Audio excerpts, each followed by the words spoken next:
Hi, this is Laura O'Brien, and we're here for Who is the Mórrígan? Understanding Ireland's Goddess of Sovereignty and Battle. So, for those who might not be familiar with me or my work, I'm here in Waterford in Ireland, right down the bottom of the island. But I've lived all over the country. I'm from Ireland originally, obviously, and I founded the Mórrígan Academy and the Ogham Academy, and with my partner John, I co-founded the Irish Pagan School. I see actually some people who do know me in the chat. I recognize some names there. Awesome. Really good to be here. Thank you to Llewellyn for hosting. So my background would be I have a master's in Irish history, and I have been a priest of the Mórrígan since 2004, I believe, but I've been a practicing pagan for over 30 years. So yeah, so we're here to do our thing and teach people, or reconnect people sometimes with the Mórrígan from an Irish perspective. So who is the Mórrígan? Mórrígan is a powerful figure in Irish mythology. She is a singular goddess or a group of sisters. We'll get into that a little bit more as we go through the slides. She is associated with so many things. She is not just a goddess of X, Y, or Z. She has very, very complicated associations, but the primary ones that people would be familiar with would be battle or war. She's known as a war goddess. Again, we'll talk a little bit about what that means as well. But what people don't really connect her with outside of Ireland or an Irish context, especially in the New Age scene recently, people are kind of missing the bit about sovereignty. So most people would hit prophecy, but not necessarily sovereignty. So again, we're going to talk about that too. So she is an Irish deity specifically. She doesn't show up as the Mórrígan by that name, by that title in any other Celtic cultures. She is very particular to this island. She is an individual deity, as I mentioned, with personal agency and autonomy, but she is also part of what I call or refer to as a sisterhood, and these sisters who may use the same title. Now, you will see people talking about aspects of the Mórrígan, and nobody really knows for sure. Obviously, it's hard to categorically define a deity, especially when you're dealing with mythology that is hundreds, if not thousands of years old. But sisterhood fits more to me with regard to how the goddesses have interacted with me over the years. So I always deal with them individually. I always deal with them autonomously and give them, their due. And I would often say, I have a sister who is just a year younger than me, and she is supposedly very like me in physical features. And certainly when we were kids, people would have always confused us. And it's just offensive, right? It's just like, yes, we are from the same family. Yes, we are similar in many ways, but we're different people, and so I guess I just project that onto my gods as well. But in fairness, they have given it right back to me, so take that as you will. But if you deal with them as aspects, then that is your personal preference, then that's okay too. So the Mórrigan's name, we have Mór, which with the accent or without the accent. So in Irish language, the accent is called a fada, and it literally means to lengthen. Fada is long, and it draws out the vowels. So more or mar would be how to pronounce those, and more would mean great, and mar would mean more towards the phantom side of things, and both appear in the mythology, and both appear to be correct. Maybe they were correct or more correct at different times during the development of the Mórrigan's mythology. And then the second part of her name is Rian, which is queen, basically. So this is where we get the translation, Mórrígan, Great Queen. And once again, just from a very personal perspective, she has introduced herself to me as Great Queen. So that is what I personally use. So that is why it is a question I get often. Why do I put the fathers on her name? Sometimes I have to leave it off. If people are searching online for the Mórrígan, they don't use the fathers. So you will see me use both. But for personal preference, and in my new book coming out in August, we have gone with Mórrígan as the Great Queen. Now, this is her name, but it is also used through our mythology as a noun and a title. And the noun part is where a grouping might come in. So you would see Mórrígan as a descriptor for usually like a supernatural female or often a demon of the air. Now, we must remember that even though the Mórrigan's stories, the teaching tales that we have, are from a much older oral tradition, things weren't written down here in Ireland until the coming of Christianity. So what we have is just a little bit skewed, and the dating is a little bit off, because by the time the Christian monks got around to recording these stories in the manuscripts, it could be hundreds, again, if not thousands of years after, or at least 8,000 years after they were being told, So these stories in themselves have very, very old roots, but the formats that we have are from the Christian monastic period. So this is why we have a group of supernatural female screaming air demons referred to as na Mórrígne, as in the plural collective, or bives you would also see. So Mórrígan and bive would be the two words particularly that are used as nouns, so the name of a person, place, or thing. And then as a title, again, we've gone through the meaning of it, which is Great Queen or Phantom Queen. And this is where I really fall into my sisterhood.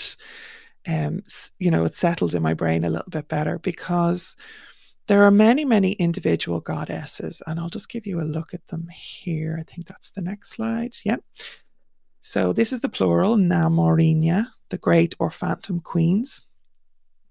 And these are the names that would be associated. And this is where I believe the title comes in. So these are all individual goddesses with their own stories, their own associations, their own particular ways of showing up in our tales. And the sisterhood then is where they use the same title of Great or Phantom Queen. They would have sovereignty associations, they would have ancestral associations, they would have magic associations, they would have screaming air demon associations, but they all are individual entities in their own rights. So you will see the Mórrígan or Morrigu, both of those are the singular form of the name. And the reason for all the different spellings is because Irish is a very old language. So Gaelga, we don't call it Gaelic, we call it Gaelga. In Irish, it's Gaelga. Or if we're referring it to it in English, it's Irish, confusingly to say. But so we have multiple different variations, because as the language evolved, the spelling would have changed. And even within the island of Ireland, different dialects of the language would maybe have slightly different pronunciation, and therefore the spelling might have shifted towards that one way or the other. So I've included some of the other spellings here on the slide, such as for the bive. Mórrígan and bive would be the two that have the most crossover in the stories. So if we had to pull two sisters that are the closest, like me and my sister, I would talk about the Mórrígan and the bive as those two.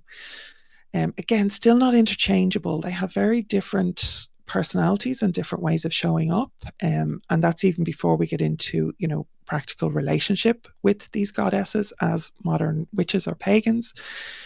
But the Mórrígan and the bive would have a lot of crossover and a lot of similarities. Macha is also named as one of the great queens. Macha is very much an Ulster sovereignty goddess. So in Ireland, we have provinces, 4 provinces currently, and the northern province is Ulster, which some of you may have heard of for other reasons. But Macha would be the sovereignty goddess, particularly associated with Ulster. And I've often thought that there is a goddess in Connacht, which is the western province, who is called Queen Maeve, and she more went towards a historical queen, but I think originally she would have been the sister goddess of Macha in her own province. So that's just me now. That's well, it's not just me. I think there's a lot in the mythology to point to Maeve being an old sovereignty goddess as well as a historical queen figure. But there's a lot there. I have also written a whole book on Queen Maeve as well, if you want to go and look that up and find out more. But Macha is an interesting one because there are 3 or 4, it seems like there's 3 or 4 different characters who are called Macha. They all have, again, similar roles and functions, but none of them are quite the same through the different mythology, right? So Nevin would be another one. Nevin is her name means to twist or to bend, or possibly something to do with poison. So she has that whole association. And of all of them, she would be the screamingest air demon. Um, very, very much full of the noise and the terror. And then we have Bainet and Fea, who are possibly the same person. Bainet just means, well, it can mean the wife of Net, and Net was possibly an older war god, but also then it could be woman of war. So it could be the wife of the war god or woman of war. And then Fea would mean something like a fence or a boundary, which I think is interesting. But yes, the linguistics are very interesting. And then we have Anu or Anan. And there is one case in the mythology where Anan is given she's given as the personal name for the Mórrígan. And this seems to be where people get the idea that the Mórrígan is just a title and Anan would be her actual name. But again, my experience would be that they are very, very different goddesses, and again, falling under those titles of Great Queen. So complicated, yes, but not incomprehensible, especially if you start getting a little bit more familiar with the mythology and the stories and building relationship with the goddesses themselves, if you want to go down that road. So the Mórrígan shapes battle through terrifying cries, chaos, and fear. She's a goddess of sovereignty who can bless or revoke leadership, shaping the fate of the Tua. And Tua means tribe, community, or people. She's a satirist and a poet. And again, this is one of the contextual parts of the Mórrigan's mythology that is often overlooked. She's named as a satirist in the Tán Bóra, which is one of her formative stories with Cuchulainn, again, who we will get to in a little bit. But a satirist and a poet, there are 2 forms of incitement that happen. Gresocht is the incitement through belittling, basically, and Láideach would be the incitement through praise. And the Mórrigan does both, and they would be the both traditional roles and functions of human satirists and poets as well. So again, we'll dig a little bit deeper. I keep saying we're going to get to that, we're going to get to that, but I just wanted to kind of set you up so you're not just hearing everything really like cold, because I know that this can be a little bit complicated. So just to look at satire a little bit more closely in the Irish tradition, in ancient Ireland, satire was considered a powerful and dangerous tool, capable of bringing shame and ruin upon an individual, usually upon a leader. Satire would always punch up, and that's really important to remember. It is about speaking truth to power. But it wasn't merely words, it was a magical act of cursing or stripping someone of their honour. And satirists in Irish society had a huge amount of power, particularly over, kings, queens, rulers, war leaders, leaders of any description, over the nobility. They were kind of outside of society, and really all of the Druidic classes, they were part of the Druidic classes, and they were kind of outside of Irish society.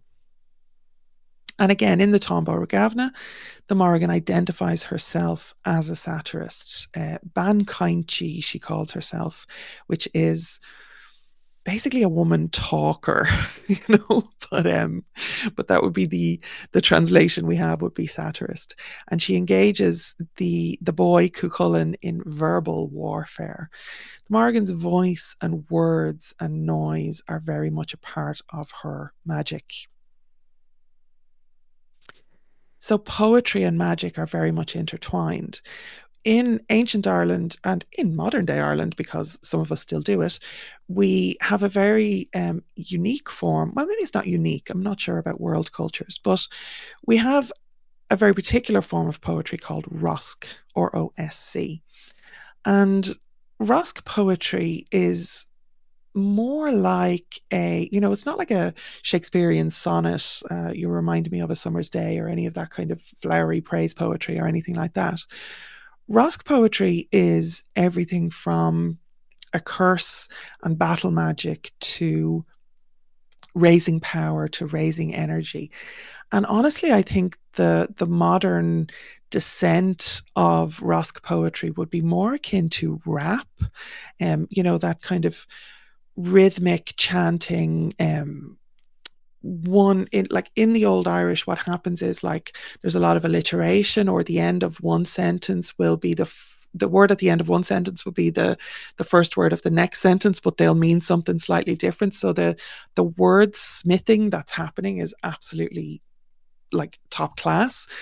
But Rosc poetry is also connected to the three skills of a poet, which bring about, so it's not just the craft of it, it also brings about these connections to the other world. So obviously the Mórrigan using Rosc poetry, and we have examples of the Mórrigan's Rosc poetry through the Cáthmachíre, the Second Battle of Moytura particularly, and thanks to Morgan Daimler for translating that, because in the older academic texts they often excluded translating the Rosc poetry because they didn't see it as relevant or valuable.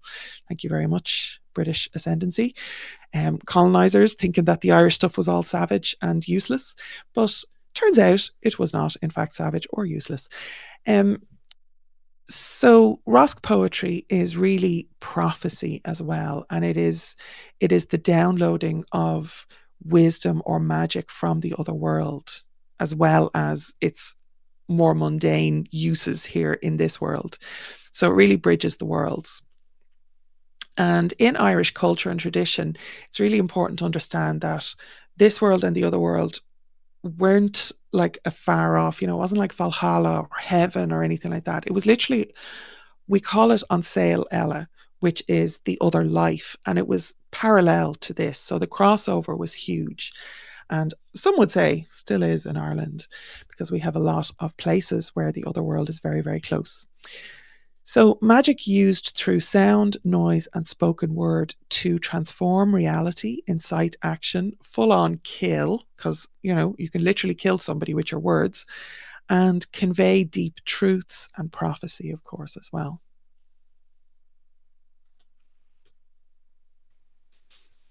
So the Mórrigan's form and her people.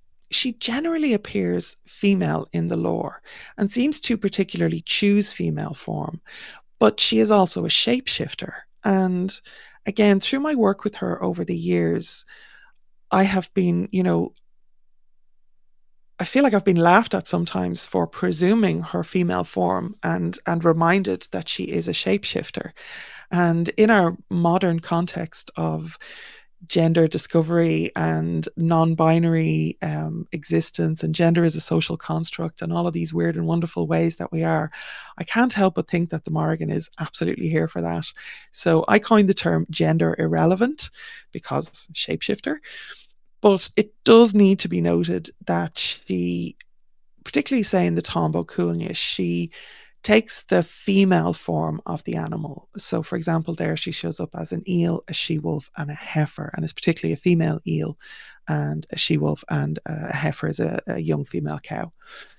So she is also then one of the Tuatha Dé Danann, which is the tribe of gods. You'll see Tuatha Dé Danann described as, or translated as, the tribe of Danu, as a goddess, but there's all sorts of reasons why the original, the older texts would just refer to them as the Tuatha Dé, which would translate as the tribe of gods.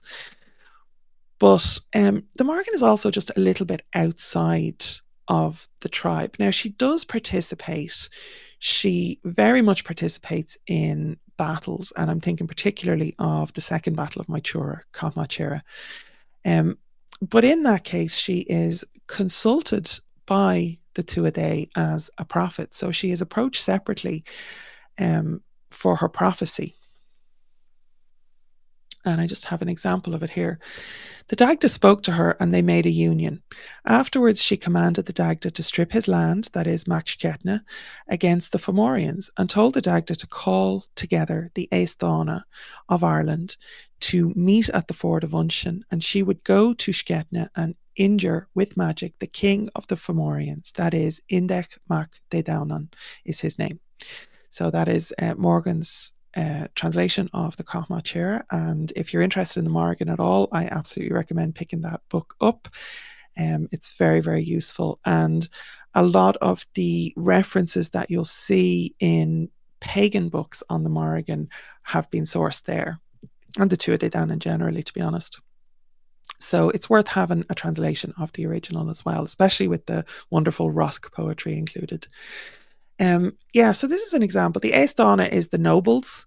It means the people of art, basically. And the ford of Unshin is the river Unshin in Sligo. And this is also the bit where she talks about she's going to go and she's going to take the blood of his heart and the valor of his kidneys. So this is the king that she's going to kill. And she does. She brings back 2 bloody fistfuls, and the ford is named the Ford of Destruction from there on. So it did not fit on the slide. So, and then an example from the Táin Cúilne, which is the cattle raid of Cooley. But as for the men of Ireland, Bive and Bainech and Nevin shrieked above them that night in Gorach and Irgorach, so that 100 of their warriors died of terror. That was not the most peaceful night for them. So again, we see the Morrigan in the mythology giving the prophecy, and also then the Morrigan sisters here using their voices to literally kill people. And I love that understated. That was not the most peaceful night for them. There seems to be a wry humor in that. So given everything that's happening in the world, I thought I would just add this slide in real quick. So if you want to just snap a little picture of it, I know you can get this on repeat, but if you want to just snap a picture on your phone, it might be useful to share. I just kept it really, really simple, practical magic. This is a battle cry for defeating an enemy inspired by the Morrigan and her sisters. Might be useful for protests or anything, people throwing snowballs at you. I don't know, whatever. But visualize the Morrigan's power as you use your voice for this spell, casting strength and focusing the power of chaos to overcome any obstacle in your path. Chant and repeat as needed to build energy. Cry of the crows, storm my side, the enemy falls, I will not hide. You can obviously insert any words that are relevant or more relevant to the situation in there, but you need something that's going to be chantable, if that makes sense. And once you have built up the energy, you release the sound of a sharp cry to finalize the spell. And I love the idea of a keen, which would be an old-fashioned wail, a grief wail, the release of righteous fury, just that shriek of terror, right? So thought that might be useful, not for any particular reason, just in case anybody might happen to have a use for it in the coming days or weeks or months. So, war and battle in ancient Ireland. Ancient Ireland was a stratified warrior society. So leaders, nobles, fighters, and as I mentioned, the magical and spiritual advisors, which would be the druid. So druid is not a it's not a thing. It is a thing. It means it comes from dree, which is a user of magic. Literally, it's the same root as oak, door, and dree, which is magic. So druid is a thing, but it's more a an umbrella term for a hierarchy within a hierarchy, if that makes sense, or maybe outside of a hierarchy. So these magical and spiritual advisors, which would include everything from Brehon judges to even doctors, to lawyers, to uh, obviously magic users then as well, to poets, to satirists, to all of these people that we have been discussing already, they would be slightly outside of this stratified warrior society. But within the society, within that stratification of a warrior culture, honor was won by single combat. Most often, you didn't have vast armies going against each other just in the general kind of day to day run of battle in Ireland. So, what would happen is groups or tribes would meet and they would bring their best warriors and single combat would happen. So within those contexts, there was much boasting and weapon clashes to raise the noise, to intimidate, to curse, and then afterwards to proclaim victory and obviously, crow your victory over your enemies as well. So the noise then in this context makes a lot more sense. The incitement of the Mórrígan makes a lot more sense. And, when we talk about a war goddess in a modern context, it's really important to understand that this is the context that the Mórrígan is a war or a battle goddess in, not modern military tactics, right? So wealth warfare was the other side of war and battle. Cattle raiding as currency and scorekeeping, cattle raiding as climbing through the hierarchy. And a cattle raid was called a taun or a crack in a taun in the mythology, and a crack then would have been a more kind of mundane version of it, where you might be just going to your neighbour's land, basically.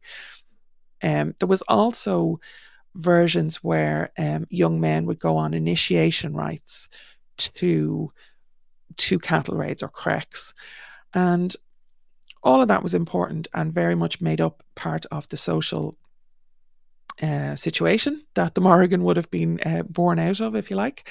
But also then the battle legitimacy from the Ree, the king, the leader, the queen, um, gave this like sovereignty and land bond. So the cattle were the wealth, the cattle were of the land, the people were the tribes, the people were either fighting each other or, protecting their boundaries or whatever was going on. The leaders would often take the lead on the raids as well. And it was all just very tied up with this idea of sovereignty or leadership as not just like there was no kind of high king in Ireland. It was all this tribal culture. It was very much an indigenous culture, some of you might be familiar with. So that's what we had pre-Christianity here in Ireland. And certainly pre the English coming to colonize us. So these tribal societies were very much about the leadership of the tribe, the relationship between the leader, the land, the people, and the other world. Again, remember, the other world was very, very close and really factored into everything that was going on in all of this as well. So, within the landscape here in Ireland, where is the Mórrígan? So we see her associated with a particular complex of sites called Rathcroghan in County Roscommon. And this is Cruachan, Rathcroghan, Cruacu. You'll see it written different ways, Oscailga or in Irish. And this is an archaeological complex. And I've mentioned Queen Maeve already. So Queen Maeve was the queen. This is the Western province. This was the royal seat of the Western province of Connacht. Within that complex, then you see the picture there of the mouth of a cave, and this is the She Ar Crochán or Uvnagat, and this is Oinagat, the cave of the cats. There's also a mountain that is just basically down the road, and the River Unshin in County Sligo, we've already mentioned as well. That's just one county over. And then there is one land feature that is part of the Mórrigan's mythology, and that is Dá Chic na Mórrigne, the two paps of the Mórrigan in County Meath. Now, I've just realised the time. So I'm going to just skip through some of the text parts. Just talk a little bit about sovereignty. So we've already mentioned the people plus rulers plus land plus the other world. But the two things to understand are the Gau Flaha, which is the sovereign's lie, and the Fear Flaha, which is the sovereign's truth. So the Mórrigan would be very concerned with the rightful leadership, because when we had Gau Flaha, or when we have Gau Flaha, when the leadership is not in alignment with the people and the land and the other world, then war, death, destruction, pestilence, storms, all of that. And the sovereign's truth then would be the opposite of that, when everything is going well. And then we have Cuchulainn. So Cuchulainn is a bit of an anti-hero. Now, again, I'm just going to fly through this, but as a sovereignty goddess, her role is to challenge leaders, including war leaders. And this world and the other world have to be in alliance. Cuchulainn rejects the Mórrigan's alliance. He strikes her in her animal forms. He breaches the bonds that would lead to her safeguarding the hero and the land. And her as a crow at his death really seals the lesson. You've spurned sovereignty, and it leads to the downfall of the hero, the land, and legacy.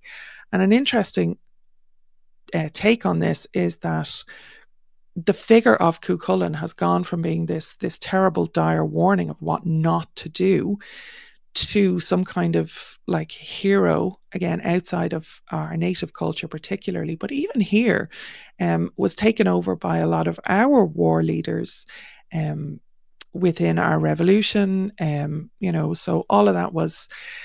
And even in the conflict with the North, Cuchulainn is the hero on both sides of that conflict. So it's very complicated, but it's this toxic takeover of the tales and a deliberate or seemingly deliberate misunderstanding or misreading. So the Mórrigan's final prophecy in the Cathmach Shira is quite dramatic and quite significant, and seems to be what we are living here, the Gau Flaha, the sovereign's lie. So who is the Mórrigan? Mórrigan is a goddess for this age for these and so many other reasons. Now, I'm not sure if we have time for questions, but I just want to point you to the book that's coming out in August with Llewellyn, of course. And you can find details and pre-order from Llewellyn or on mórrigan.academy/book. So, we have time for a question or two. Thank you. I see Nika here has any correspondences for the Mórrigan. There isn't really anything in the older mythology.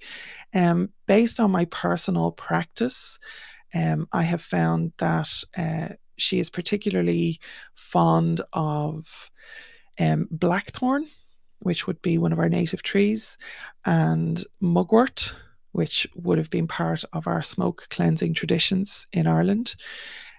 We have native smoke cleansing traditions here as well.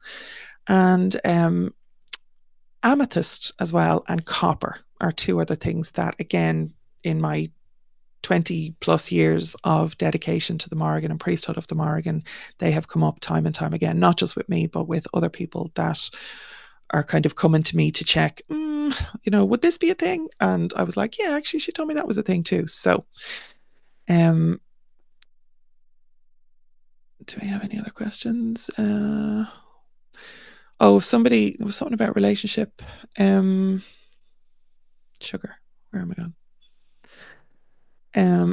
So Granddaughter Crow says, I always wanted to respectfully connect with the Mórrigan. Any understanding or suggestions for those of us who wish to connect? Absolutely. Please go to mórrigan.academy.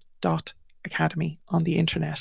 I have a podcast, I have a blog, I have free resources right there on the homepage. There is a 5-day challenge where we go through some of the mythology, and there's little prayer and little daily rituals. There's all sorts of very, very practical stuff. It's not just the academic, but it is very, very firmly rooted in the native culture and obviously the academic practice, me being a historian. But my job is to make it accessible and um, to make sure that people are able to tap into it and that it's practically useful in your life. So that's my mission. The general focus or the scope of the book, Morgan, is the Mórrígan. It is everything from like really deep dives through the mythology so that you're very familiar with the lore, but also then there's a huge amount of practical spells, rituals, processes, reflections, all of that. And there's also a whole section called A Goddess for This Age, which really brings the ancient mythology into relevance for us today.